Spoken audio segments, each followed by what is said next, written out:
Одоо яг татварын одоо мэрэгсэн зөвлөгтэй энэ чиглэлээр маш удаан ажилласан хүний хувьд ер нь одоо энэ татварын тогтолцоон дээр хамгийн гол засах ёстой асуудал юу гэж харж байна? Тэгэхээр аж ахуй нэгжийн орлогын албан татвруудын хувьд бол сая нөгөө тоо хэлж штэ тий 90 гаруй хувь нь бол 1% татвар төлж байгаа. Тэгэхээр энэ бол нэг тийм татврын дарамт төсөхгүй байхаар харагдаад байгаа тий. Гэтэл нөгөө талдаа бизнесийнхэн яагаад ингэж татвар хэцүү байна гэдэг аваа гэхэлэр гол асуудал нь нөөтөн дээр байгаа. Тэгэхээр нэмэгдсэн өртгийн албан татвар бол ерөнхийдөө хэрэглээний татвар. За хувь хүмүүс одоо хэрэглээнд хяналт тавих, хязгаар тогтоохын тулд хэтэрхий замбраагүй хэрэглээг одоо ханахын тулд тавьдаг ийм татвар байхгүй юу. Тэгэхээр хэрвээ бид нэр маш их хэрэглээтэй одоо хуваараа хувь хүмүүс хэрэглээтэй байх юм бол тэр татварыг төлнө. Гаднаас маш их юм худалдаж аваалах юм бол татраа төлөөл аваад байна гэсэн үг тий. А гэтэл энэ маань одоо аж ахуй нэгжүүдийг яг ийм байдлаар татвар төлөөлөө эхэлсэн байхгүй юу. Одоо бизнесүүд яг хамгийн сүүлд одоо татвар эцсийн эрхлэгч одоо хувь хүн шиг татвар төлдөг болгоод ийм одоо нэг хуулиндаа өөрчлөлт оруулсаар байгаа дундуур нь ингээд жижиг сажиг өөрчлөлт оруулсаар байгаа бизнесийн нөөц төлөгч болсон. Эцсийн одоо нөөц төлөгч тийм. Тэгэхээр эндээс болоод одоо энэ нөгөө нэг нөөц чинь гол нь нөгөө нийт ажилгүйдгийн дүнд 10% ногдож байгаа учраас одоо ажил хийх юм бол тэрний 10% чинь нэг ус аваад байна гэсэн үг шүү дээ. Энд чинь өөрөө том одоо тухайн ажил хийж байгаа, тухайн одоо бизнес хийж байгаа нөхрийн ашигын хувь байсан байж бол 10% маань тий. За би ажилласаар байгаа цалин бүх өртөг зардлаа гаргасаар байгаад хамгийн сүүлд 10% ашигтай үлдээд тэрийг ингээд өөртөө авахсан чинь тэрнтэй тэнцүү дүнг тэрнээс нь илүү дүнг нөөтдөг гэдэг байгаа байхгүй. Инхээр л энийг харсан одоо бизнес эрхлэгч нар бол би маш их татвар төлж байгаа юм байна гэж ойлгодог. Тэгэхээр энэ гажуудлыг засах хэрэгтэй. Засах боломж байгаа юу? Одоо яг нөөтийн хуулиа яг үндсэн зарчмынхын дагуу одоо хуулиа боловсруулах хэрэгтэй. Дээрээс нь хуулиа хэрэгжүүлэх хэрэгтэй байгаа. За ямар үед одоо аж ахуй нэгжүүд ингээд хамгийн эцсийн хэрэглэгч нар болоод хамгийн эцсийн одоо татвар төлөгч нар болоод байгаа юм гэхэлээ. За жишээ нь хайгуулын компаниуд. За манайд бас уул уурхай хөрөнгө оруулах хүсэл буураад байгаа нь бас энтэй ч холбоотой байна тий. Өөрөөр хэлбэл хайгуулын компаниуд Монголд одоо орж ирээд маш их зардал гаргана тий.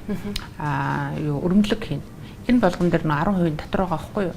Энэ 10% татварыг төлчөөд уг нь бол төлцсөн учраас нөөтийн зарчмын баг би төлсөн буцааж авна. Гэхдээ бизнес ингэж явах хэрэгтэй байхгүй юу? Би төллөө буцааж авна. Би төллөө буцааж авна гэдэг ингээд явах хэрэгтэй байтал чинь энэ хайгуулын аж ахуй нэгж хайгуулын одоо компаниуд дээр яаж чадаа вэ гэхлээр төлөвлөл буцааж өгөхгүй.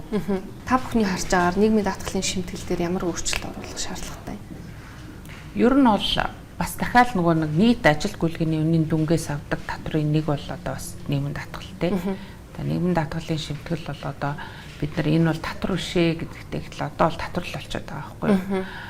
Нийгмийн даатгалыг төлөө буцааж авах хэрэгтэй тий. Тэтгэврт гарахтаа буцааж авах хэрэгтэй байтал авч чадахгүй болохоор энэ бол одоо эргээд татвар болчиход байгаа юм л да.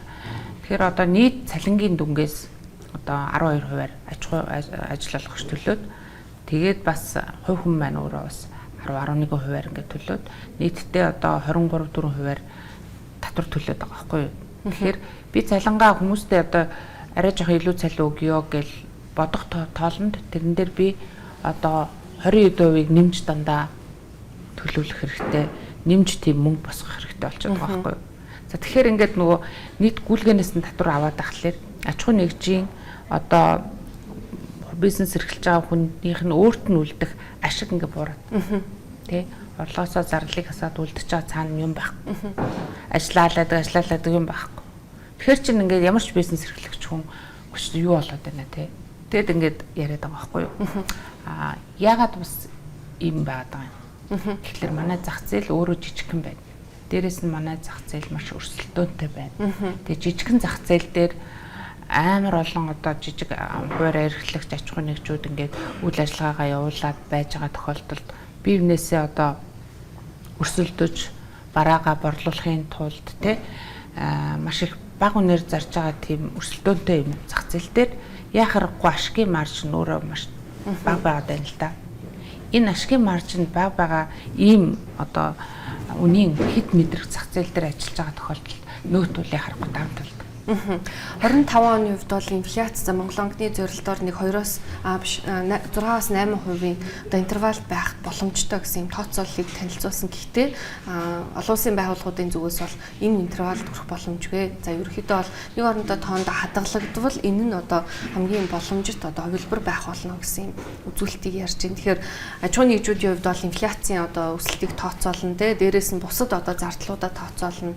За өнгөрсөн жил бол жишээ нь одоо цахилгааны зардал нэмэгдсэн гэдэг маш олон ийм одоо тооцоолох ёстой зардлууд байгаад байна. Тэгэхээр энэ дээр нэмэгдээд одоогийн таны ярьж байгаа нүүтийн татвар за дээрээс нь нийгмийн даатгалын шимтгэл энэ бүхнийг аваад үзэхээр ер нь 25 онд аж ахуйн нэгжүүд дээр яг ямар одоо төсөөлөл харагдаж байна.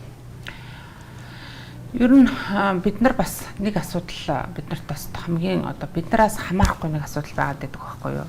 Одоо хичнээн аж ахуйн нэгжүүд сайн ажиллаад одоо зардлаа танаад ашиг орлогоо нэмэгдүүлээд ингээ ажиллаа ч гэсэн бидний нөгөө нэг томоохон биднээс хамаардгүй гардаг томоохон алдагдал байвал ханшийн зүрх валютын ханш тий.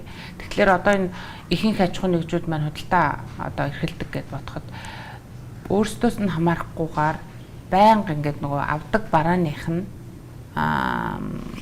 үн нэмэгдэж төгрөгөөр. Тэгэхээр энэ төгрөгөөр ингээд жил болгон одоо дунджаар сүүлийн 10 жил жишээлбэл ингээд жил болгон 8 тэгээ 10% ингээд ханши төгрөгийн одоо ханш сулраад долларын ханш өсөөд валютын ханш ингээд өсөд нь шүү дээ тий. Энэ маань ингээд дахиад таны ашиг орлогоос 10% аваа авчиж байгаа. Хэрвээ та энэ 10%-аар борлуулалтынхаа үнийг өсгөж чадахгүй бол за чаддаг нэг нь одоо магадгүй өндөр одоо үнэтэй high end гэдэг те тодорхой юм жижигхэн зах зээл дээр ажиллаж байгаа аж ахуйн нэгжүүд бол үний нэмдэг багтай худалдаа авагч нар чадвартай учраас гэтэл нөгөө нийт олон хот те нөгөө үний мэдрэг одоо зах зээл дээр ажиллаж байгаа аж ахуйн нэгжүүд бол тэгэл миний одоо ингээ бараа таталтаа авралтаар үн нэмэгдчихлээ би дахиад 10% үнэ нэмэгдээ гэдэг тийм боломж байдаггүй. 2025 оны хувьд за та сая одоо хэлж байгаа за ханшийн өсөлттэй маш олон одоо юм хүчин зүйлс нөлөөлж байна. Одоо яригдж байгаа бас нэг асуудал бол мега төслүүд байж байгаа. Мега төслүүдээр дахиад маш их хэмжээний импорт тоног төхөөрөмж орж ирнэ. За тэгээд импорт бол одоогийнхтай харьцуулахад бараг одоо жилд 800 саяар нэмэгдэнэ гэсэн юм тооцооллыг хүртэл гаргацсан мэжсэн тий.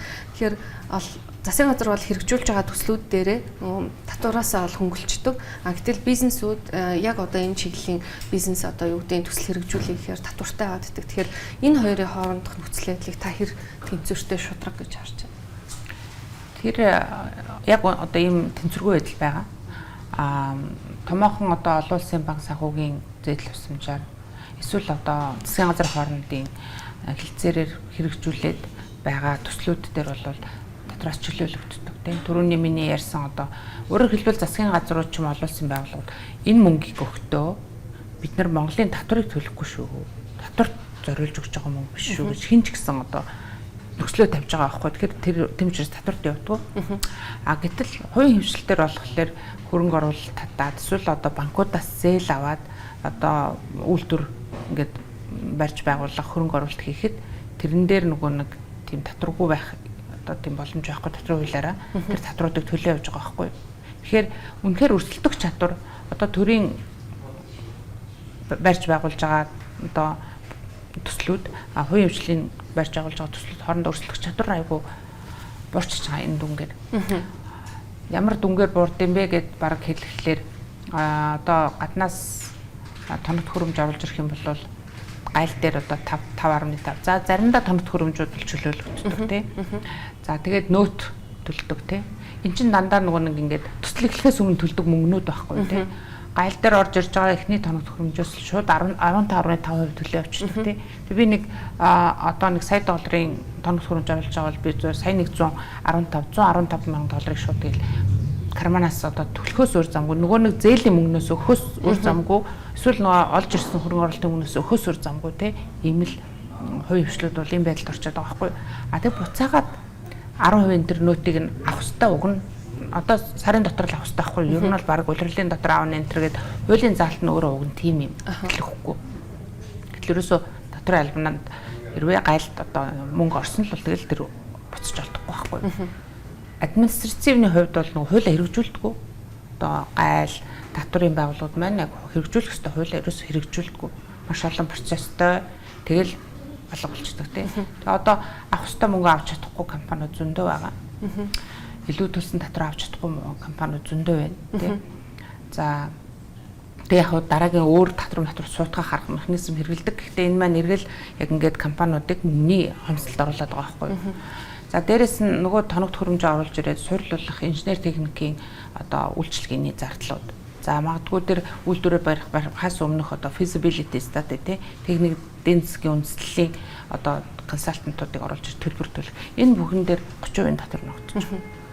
Одоо ялангуяа манай энэ бүх үйлдвэрлэлийг оруулж ирдэг энэ үйлчлэгээ авдаг, консалтинг үйлчлэгээ авдаг байгууллагууд маань хаанаас байгаад байна вэ гэхээр орноос байгаад байна гэхээр Австралиас Японоос тэгэхээр ингээд энэ хоёр орнуудтай ч бид нар давхар татврын нөгөө нэг татварыг давхардуулахгүй байх тийм хэлцээр байхгүй учраас 20% татвар дээрэс нь 10% нөөт гэдэг юм.